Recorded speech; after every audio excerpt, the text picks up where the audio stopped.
Hello, all of you vaingloriously wonderful people. Joe from Systemera hosted a dev stream to share some news of the upcoming custom games update for Astroneer, so I'm here, as usual, to bring you a quick recap of everything that he talked about. Let's dive in. At the outset, I think it is important to remind everyone that what Joe showed us in the stream is all subject to change. And, I think I will let Joe drive home that point himself. So yeah. And also, here's another thing to say is that all this stuff is still very much in progress. So, we're getting to the point now where we can start sharing things, but there's still decisions to get made. There's still features that are getting,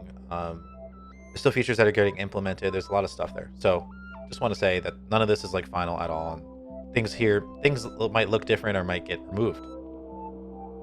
And same thing goes for the settings that I'm about to show you. That like some of those things might be there, some of them might not. We've just put in a bunch of stuff and we're deciding what we actually want to expose to players later.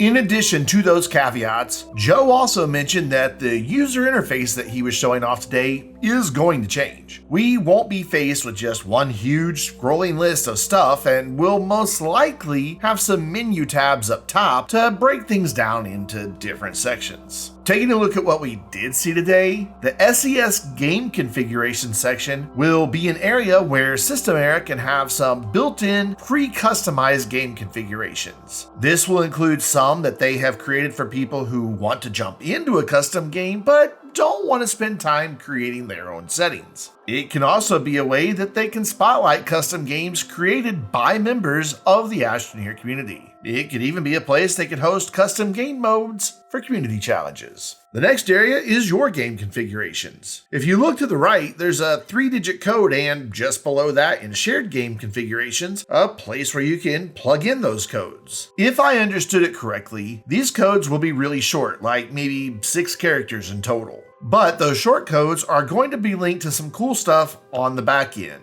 All of your custom games that you choose to publish for sharing will follow you around from machine to machine, meaning you will always have them available. But it means that you can give someone your published game configuration codes and they will be able to jump into a custom game that is exactly the same as you configured. That sharing functionality is a really great feature in my opinion. Of course, you don't have to publish your game configurations to share, but you can still save a copy for yourself in the My Games configuration section, even giving them a title so you don't have to memorize which configuration code is which. After showing off this screen, Joe jumped into all the things that you can customize for your game settings. You can change which planet you spawn on, remove a starting shelter, create a permadeath mode, or even limit the number of respawns you have available in a custom game. You can change your global power settings, gravity settings, disable specific or entire groups of items, change the scale of various biomes, and even scale the resources to be overly abundant or incredibly rare. One thing I really liked is that you can even edit starting items, which lets you choose items in your backpack that you'll start with. Joe also underscored that achievements and awards will work with custom games. So if you want a huge challenge to unlock your achievements, you can do that. But for someone with accessibility issues or playing with young children, you can still enjoy the full game, complete with achievements and rewards, without needing to struggle. Personally, I think that is really awesome. Speaking of rewards, Joe told us that there are going to be new cosmetics to unlock by playing the game with certain custom settings. So while there are no new achievements coming with this update, we will have an opportunity to approach the game in a new way and receive rewards for doing so. If you want to take a peek at everything that was shown in the menus, I have done my best to include portions of the live stream that show it all off. To be honest, it would take too long for me to read every single item off to you. So find the part that interests you from the stream footage and hit the pause button. Or you can head over to the stream VOD on Systemera's Twitch channel. I've included the link to it in the description. Once Joe gave us an overview of the plethora of items we can customize, he quickly created a couple of custom games. In the first, he cranked up the mountain biome on Silva, eliminated most debris, and set the props in the forest biome really high. And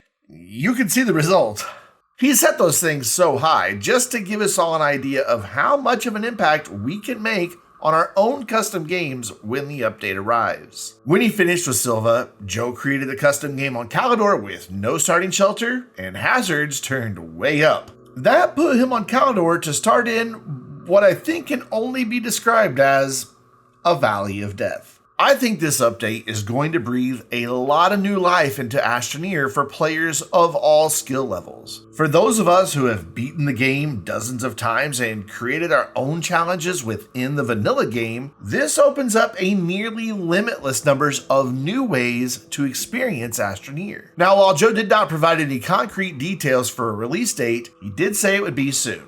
In the last stream about custom games, I believe he mentioned they were aiming for summertime, but that's fairly broad. So stay tuned for more information on this really exciting update. And if you want to give feedback or even talk about the custom games update, I'd encourage you to head to the official Astroneer Discord, where there is a channel set up specifically to talk about all of this. Several great ideas were floated in chat that Joe really seemed to like, so it would appear that they're either still early enough in development to add additional features, or that they are thinking about ways to expand on custom games at a later time. Either way, if you have ideas, make them known at the Astroneer Discord. And that wraps up this recap of the most recent dev stream for Astroneer. I'm curious to know your thoughts on this new and unique way to play Astroneer, so head down to the comments and tell me all about it. And while you're at it, be sure you're subscribed so you don't miss any Astroneer update news. Plus, the reboot of Astroneer Academy is coming very soon. Like,